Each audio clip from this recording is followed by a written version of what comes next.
የሙሴ የአመራር መርሆች ለዘመናዊ መሪ ህይወት ለዋጭ መርሆች በማቴዎ አሽሙሎ 83 መርሆችን በዚህ ውስጥ እናያለን። ክፍል 1 ከ1 እስከ 13 መርሆች። እኔ ማንዴላ አለሙ እባላለሁ። አብራችሁን ቆዩ። የሙሴ የአመራር መርሆች። መሪዎች ሊሰሙት የሚገባ የአመራር ሚስጥሮች። ሙሴ ሁሉንም ነገር በሰነድ አስፍሮ ነበር ወይም መዝግቦ ነበረ። እንዴትም ብትሉ ደካማ የሪከርድ አያያዝ ወይም ደግሞ መዝገብ አያያዝ ውጤቱ የጠፋ ገንዘብ ነው። ኪምበርሊ። ሙሴ አጭር ማስታወሻዎችን ከማስታወስ ይልቅ ለረጅም ጊዜ እንዲቆይ መጽሐፍን መጻፍ አስፈላጊነቱን ተረድቶ ነበር። ከዚያም እግዚአብሔር ሙሴን ይህንን ለመታሰቢያ በመጽሐፍ ጻፈው። የአማሌቅን ዝክር ስም ከሰማይ በታች ፈጽሜ እደመስሳለሁና በኢያሱ ጆሮ ተናገር አለው። ዘጸአት 17 ቁጥር 14 ሰነድ መያዝ አንድን ድርጅት ለማስቀጠልና ውጤታማና ትክክለኛ ታሪክን ለመስጠት እጅግ አስፈላጊ ነው። ጥራት ያለው አመራር አንዳንድ ነገሮችን ለምን እንደተከሰቱ ወደ ግምት ወይም መላምት አይመራም። ሰነድ መያዝ አንድ ሰው የወደፊቱን ባህሪ፣ ሁነቶችን እና ክስተቶችን ለመቆጣጠር ይረዳል።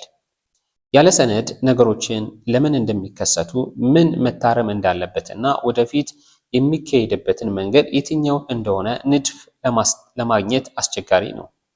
ታላቅ መሪ ለእያንዳንዱ አስፈላጊ ግብይት ሂደትና ለሚከናወኑ ድርጊቶች ሁሉ ግልጽና ትክክለኛ ሰነድ የማስቀመጥን አስፈላጊነት ማየት አለበት። አንድን ሰው ሊያጋጥም ከሚችሉ እስራት እንደ ጥሩ የሰነድ ዱካ ነፃ የሚያወጣ ነገር ምንም ነገር የለም። ሙሴ የብቸኝነት ጊዜን ኃይል ያውቅ ነበረ ወይም ሪትሪት። የብቸኝነት ጊዜ ጉልበቶውን እንደገና ለመሙላትና ነፍሶ ለመመገብ ይረዳሉ። ወደ እግዚአብሔር ጠልቀው እንዲገቡ ያጠነክሩታል። እንዲሁም የመረዳት ችሎታውን ለማዳበር ይረዳሉ። ማቴዎ አሽሎም እርሱ ዘወትር በእግዚአብሔር ፊት ለመሆን ከሰዎች ፈቀቅ ይል ነበረ። ሪትሪት ወይም ደግሞ የብቸኝነት ጊዜ ለእድገት ቁልፍ ነው። የግል የብቸኝነት ጊዜ ተነሳሽነቱን የሚጨምሩበት ቦታ ነው። በግለኝነት ጊዜ በእነዚህ ወቅቶች ሰላም ያገኛሉ።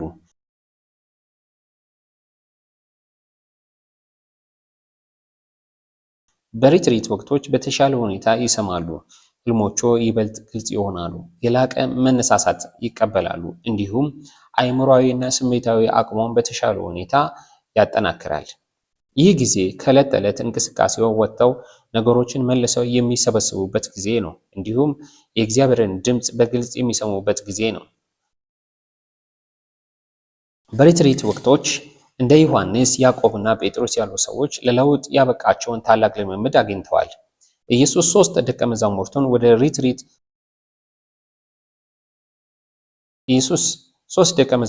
ወደ ሪትሪት በወሰደ ጊዜ ታድሰው ተለውጠውና አዲስ ሆነው ተመልሰዋል። ከ6 ቀንም በኋላ ኢየሱስ ጴጥሮስና ያዕቆብን ወንድሙን ዮሐንስን ይዞ ወደ ረጅም ተራራ ብቻውን አወጣቸው። ማቴዎስ 17 ቁጥር 1። መሪነት የተከታይነት ውጤት ነው። ኢየሱስ ከአብ ጋር በኩል ደረጃ ሊመጣ ይችል ነበር። ነገር ግን እንዴት መኖር እንዳለብን ምሳሌ ለመሆን የተከታይነትን ቦታ በክብር ወሰደ። ኢየሱስ የመጨረሻውን አገልጋይ መሪ ነበር። ትሬስ አርምስትሮንግ ይህንን ትምህርት ከሙሴ እንማራለን።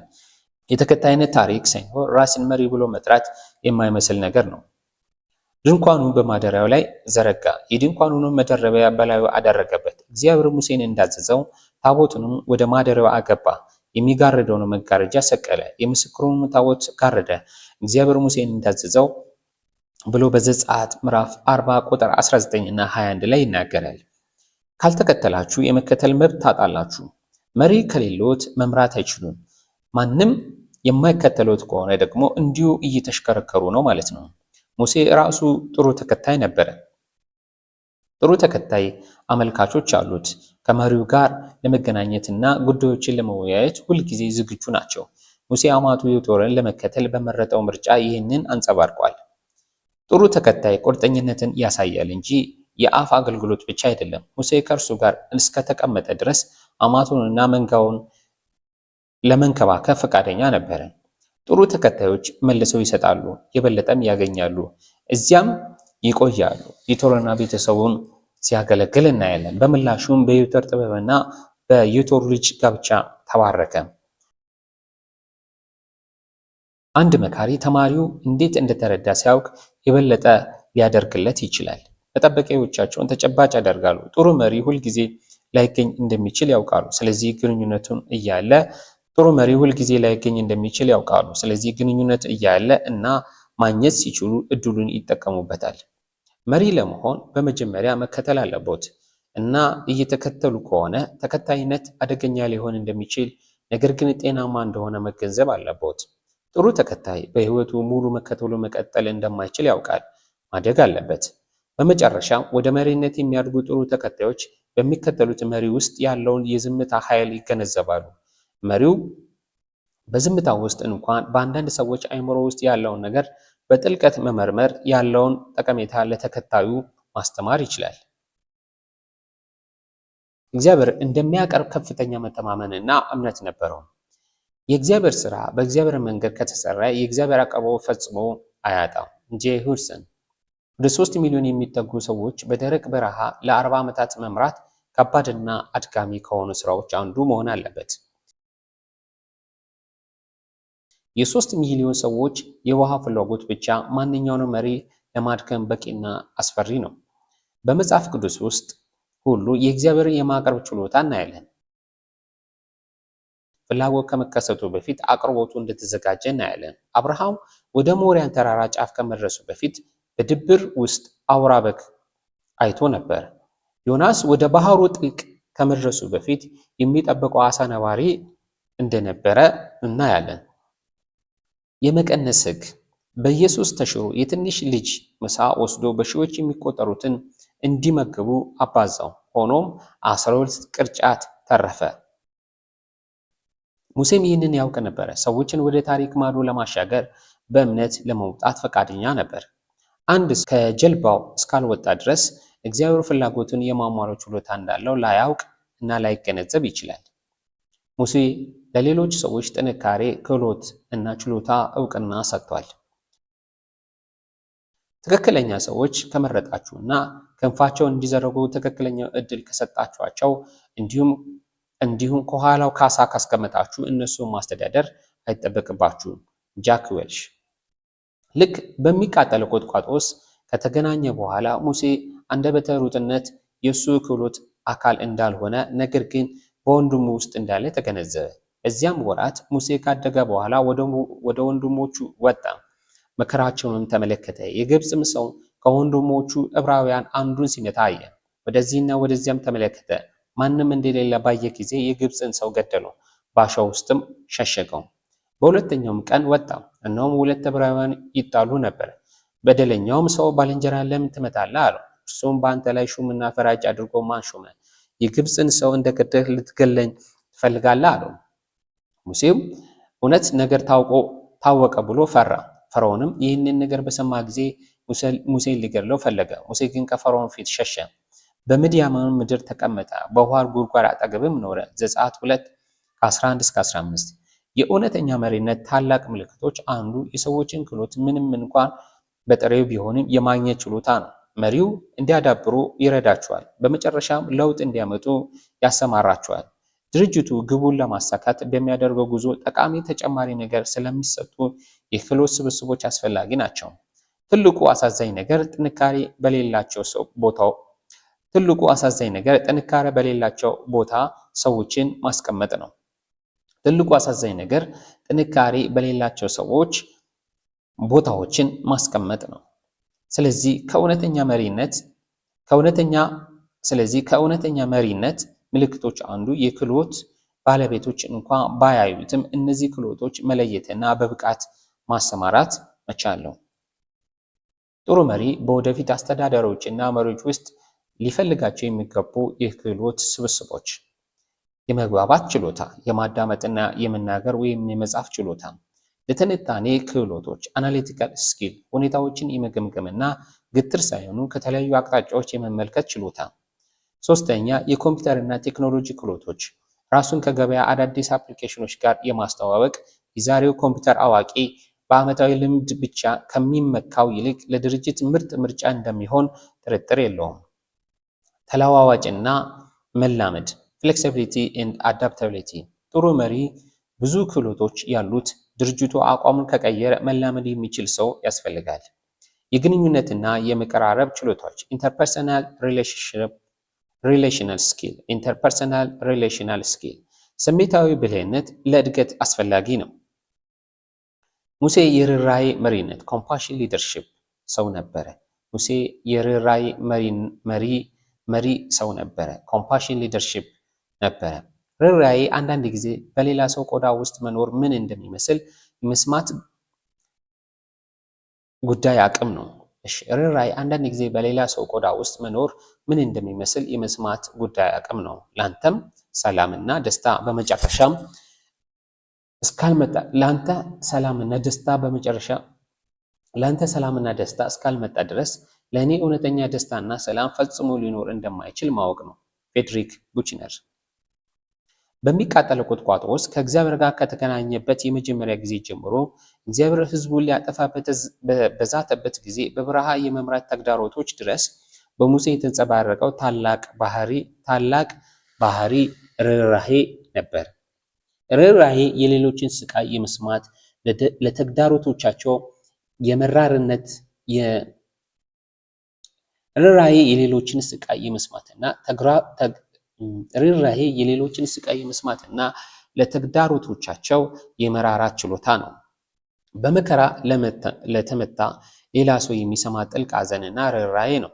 በመከራ ለተመታ ሰው የሚሰማው ጥልቅ ሐዘንና ርኅራኄ በመከራ ለተመታ ሌላ ሰው የሚሰማ ጥልቅ ሐዘንና ርኅራኄ ነው። ሁልጊዜም ያንን ህመም ለማቃለል ካለው ፍላጎት ጋር አብሮ ይመጣል። በርካታ ቃላት ርኅራኄን ያስተላልፋሉ። Caesars.com የተወሰኑትን ይዘረዝራል። በጎ አድራጎት፣ ይቅር ባይነት፣ መጽናናት፣ አሳቢነት፣ መተሳሰብ፣ ሰብአዊነት፣ ደግነት፣ ምሕረት፣ ሐዘን፣ የጋራ ስሜት፣ ራስ ወዳድ አለመሆን። ሙሴ በእርግጠኝነት አልትሩይስት ለሌሎች የሚያስብ ነበር። ሙሴ በእርግጠኝነት ለሌሎች የሚያስብ ነበር።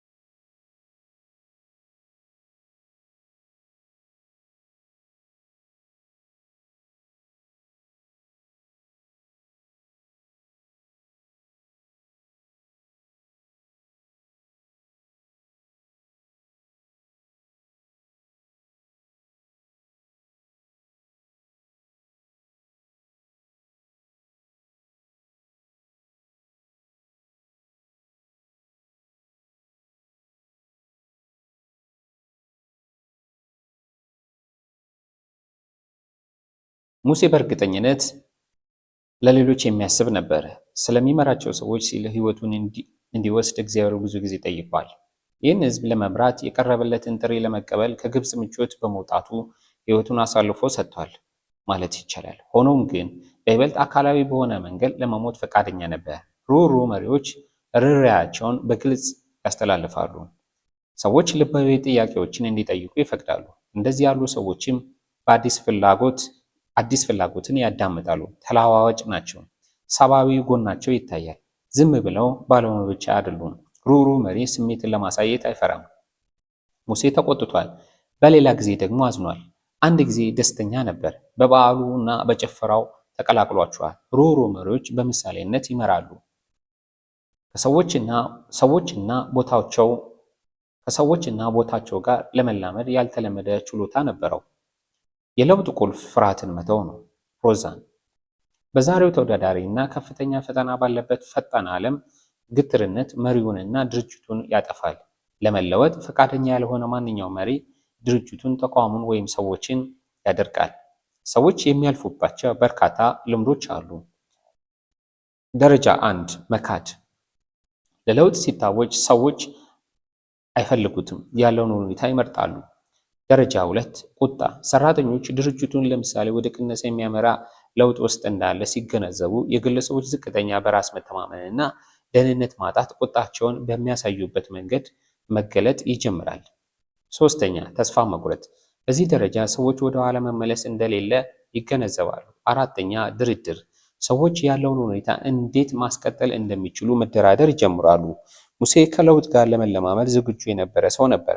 ሙሴ በክፍት ሰማይ ስር እየተኛና እየነቃ ይህን ሕዝብ ለመምራት ራሱን እንደሚያዘጋጅ ሰው የፈርዖንን ቤተ መንግስት ምቾት ትቶ ከዮቶር ጋር በድንኳን ለመኖር ሄደ። ሙሴ ጠያቂ፣ መርማሪና እውቀትን በቋሚነት የሚያሳድድ ነበር።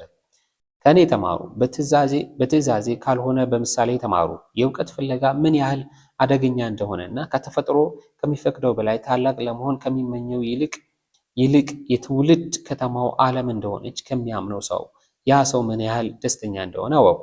ሜሪ። ሙሴ እውነትን የሚፈልግ አእምሮ ነበረው።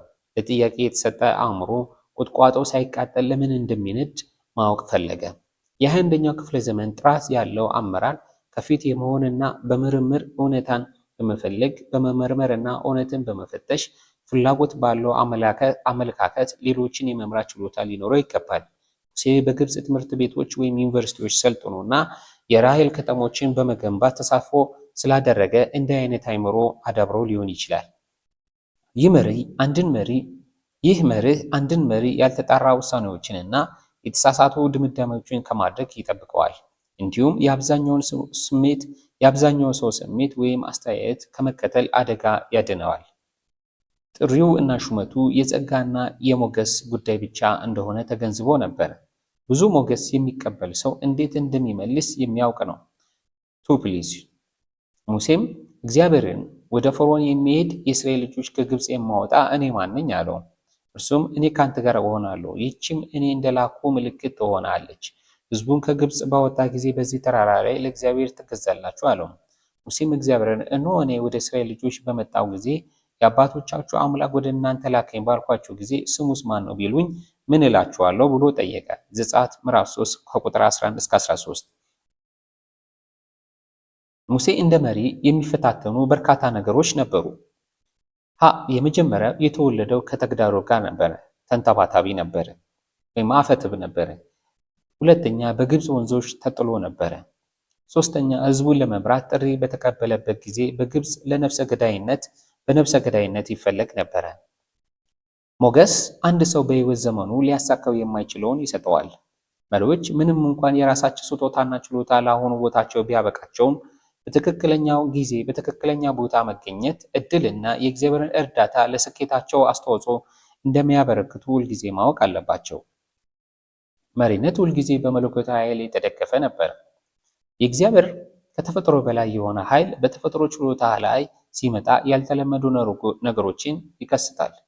ሙሴም መለሰ እንዲህም አለ፣ ባያምኑኝ፣ ቃሌን ባይሰሙ፣ እግዚአብሔር አልተገለጠም ቢሉስ? ሙሴም እግዚአብሔርን ጌታ ሆይ እኔ አፈትብ ሰው ነኝ። ከትናንት ወዲያ ባሪያ ከተናገርከው ጀምሮ አፈትብና መላሰትብ ነኝና ተናጋሪ ሰው አይደለሁም አለ። ዘጸአት ምዕራፍ 4 1 እና 10። ማብቃት ኢምፓወርመንት አነስተኛ ችሎታ ላለው ሰው ድጋፍ የመስጠት ጥበብ ነው። ይህም ትልቅ ራዕይን ለማከናወን እንዲችሉ ነው። አንድ መሪ በህይወቱ ውስጥ የእግዚአብሔር ኃይል መኖሩን ሲያውቅ ያ ግንዛቤ በመጀመሪያ የመቀበል አቅምን ይጨምራል። ከእግዚአብሔር ጸጋንና ከእርሱ ጥንካሬን የመቀበል ችሎታን ይገነዘባል። ሁለተኛ በመሪው ግብ ላይ ትኩረትን ለማመቻቸት ይረዳል። ሶስተኛ የመሪነት ምንጭና ጥንካሬ ለሆነው ለእግዚአብሔር አድናቆትን ለማመንጨት ይረዳል። አራተኛ በእግዚአብሔር መበርታትና መሪውን ከምንጩ ከእግዚአብሔር ጋር ለማገናኘት ይረዳል። መሪነት ለህዝቡ ራዕይና ተልዕኮ ማዘጋጀት አለበት። ማየት ከተቻለ ከምናውቀው በላይ በእኛ ውስጥ አለ። ምናልባት ለቀረው የህይወታችን ዘመን ባነሰ ነገር ለመርካት ፈቃደኛ ሳንሆን እንቀር ይሆናል። ዶክተር ካርት ለአንድ ድርጅት ራዕይና ተልዕኮ መቅረጽ በጊዜ ውቅያኖስ ላይ ያለ ዓላማ እንዳይንሳፈፍ በጣም አስፈላጊ ነው። ይህ ሂደት ድርጅቱ አእምሮን እንዲያዘጋጅ ይረዳል እና ተከታታይ አሳታፊ ጥያቄዎችን ያቀርብለታል። ራዕይ ወደፊት ያሉትን ተግዳሮቶች ለመለየት እና አስፈላጊ መፍትሄዎችን ለማቅረብ ይረዳል። ሙሴ እግዚአብሔር እንደሰጠው ለእስራኤል ሕዝብ የተፈለገውን የወደፊት ራዕይ መሳል ችሏል። ወተትና ማር ወደ ሞላበት ምድር፣ ለግብርና ተስማሚ መሬት ወዳለበት ምድር እየሄዳችሁ ነው ብሎ ለሕዝቡ እንዲናገር እግዚአብሔር ነገረው።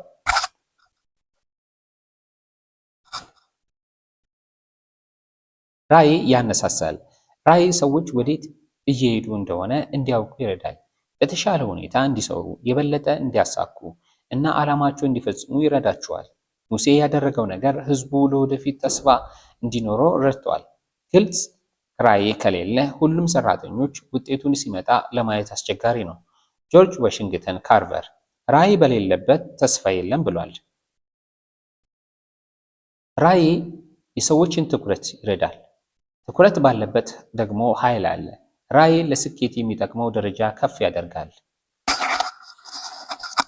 ህዝቡ ዋጋ ለመክፈል ዝግጁ ነበር፣ ምክንያቱም ወደ ምድሪቱ ሲደርሱ ነፃነት እንዲያገኙ ማየት ስለሚያስችላቸው ነው። ራዕይ ለነገ ቁርጠኝነት ያነሳሳል። የእስራኤል ህዝብ የበረሃውን ጊንጥ፣ የቀኑን የሚያቃጥል ፀሐይ ወይም የሌሊቱን ቅዝቃዜ የሚያሸንፉበት መንገድ አልነበራቸውም።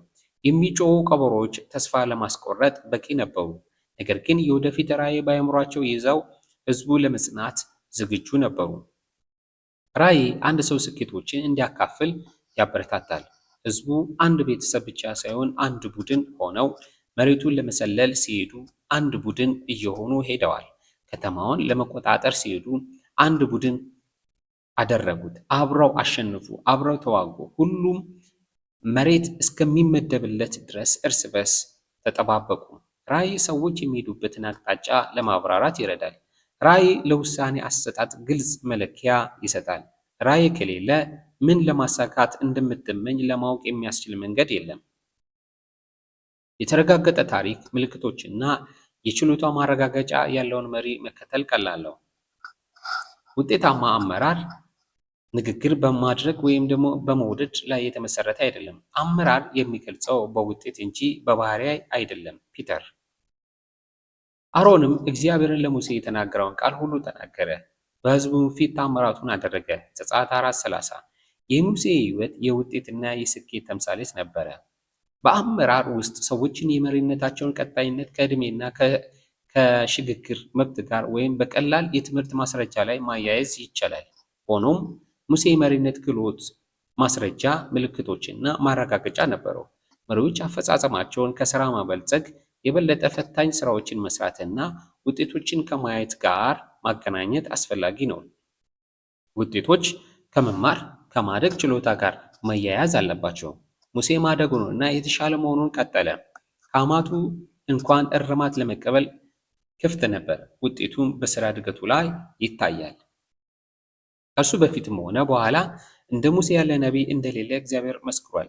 የሙሴን ስኬት የሚያሳይ ነገር ካለ፣ የሚያረጋግጠው ነገር ካለ ይህንን ብዙ ሕዝብ ወደ መጡበት ሀገር መግቢያ በር ማድረሱ መሆን አለበት። እያንዳንዱ ድርጅት ስኬትን የሚለካበት መንገድ ሊኖረው ይገባል። በሽያጭ ላይ ያሉ ሰዎች ብዙውን ጊዜ ኮታ አላቸው። አንዳንዶች ስልታዊ እቅዶችን የመፈጸም ወይም ደግሞ ግቦችን የማሳካት ችሎታ ይመለከታሉ። አንዳንድ ድርጅቶች ደግሞ አንድ ሰው ያመጣውን እሴት እና ዋና ዋና ስኬቶቻቸውን ይመለከታሉ። ሆኖም ግልጽ የሆነ የሥራ ታሪክ ከሌለ መሪነትን በዘላቂነት መጠየቅ አይቻልም። ሙሴ በሕይወቱ የመካሪን አስፈላጊነት ተገንዝቦ ነበረ። አስተማሪ ምንድን ነው ልንገራችሁ። አንድን ነገር የሚያስተምር ሰው ሳይሆን ተማሪው አስቀድሞ የሚያውቀውን ነገር ለማግኘት ምርጡን እንዲሰጥ የሚያነሳሳ ሰው ነው። ፓውሎ ሙሴ ያሳየው የአመራር ጥራት በፈርዖን ቤተ መንግሥት በነበረበት ጊዜና ከአማቱ ዮቶር ጋር ባሳለፈው ጊዜ የዳበረ ነበር። ሙሴም ሄደ፣ ወደ አማቱ ወደ ዮቶር ተመለሰ፣ እንዲህም አለ፣ በግብፅ ወደ አሉ ወንድሞቼ ልሂድ፣ በሕይወት እንዲኖሩም ልይ እንዲሄድ እለምንሃለሁ።